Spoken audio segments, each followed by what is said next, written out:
So the discussion about climate solutions is really complex and it's often really confusing. There's a lot of different jargon and terms that get used. And there are three terms that are really used commonly to describe different tools for addressing climate change. And those are mitigation, adaptation, and resilience. So Heidi, can you just give us kind of a quick Cliff's Notes version of what these terms mean in the context of communities and our food supply? Yeah, so the Intergovernmental Panel on Climate Change just specifically described climate mitigation as the or a human intervention to reduce the sources of greenhouse gas emissions or to enhance the sinks for greenhouse gas emissions and support natural emissions cycling. Climate adaptation is that process of adjustment. So how do we respond to climate effects? And they might be natural climate effects, but increasingly we need to talk about how we can adapt to anthropogenic climate change and those drivers that we are directly creating, I think. And so adaptation is our response to climate change or our response to climatic effects. They are often incremental changes, but I also think that we are increasingly talking about what are those more transformative adaptations that we need to be taking. Climate resilience is a really interesting one.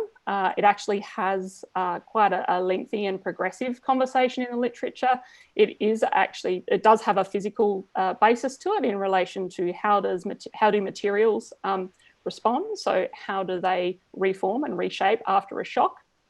What then happened was ecologists found this to be a really interesting principle in ecosystems as well. So how do ecosystems respond to shocks and how do they respond and how can we potentially support them to weather those shocks better? What we now see is a fantastic, I think, opportunity in talking about climate resilience to shape it around local community needs. So the main benefit for climate resilience is an integrative definition that respects the dynamic and complex processes that are inherent in all systems. And so that is the people part of the system, it's the environmental part of that, and it's also those physical attributes as well. The interesting one with resilience is we link it a lot to vulnerability, but resilience is not the inverse of reducing vulnerability. Resilience is actually the active part of it, and it respects the agency that comes with addressing and responding to climate change. And so what we also see in the resilience definition is a discussion around capacity. What capacity do communities have? What capacity does industry have? And what capacity does the environment have if it's healthy or if it's degraded? What capacity does it have to withstand climate change or climate impacts and then respond as well?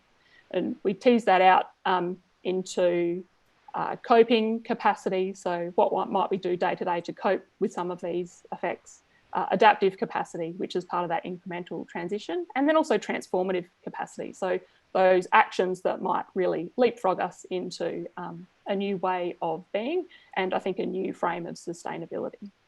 So just to make sure, so this is obviously very complex subject matter. So just to kind of make sure that I'm understanding this in the simplest of terms, mitigation is really reducing the amount of greenhouse gas emissions.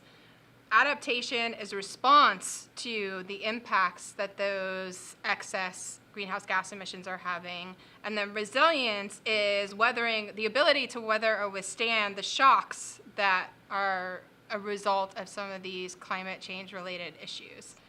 Yeah, that's right. Kind of very high level.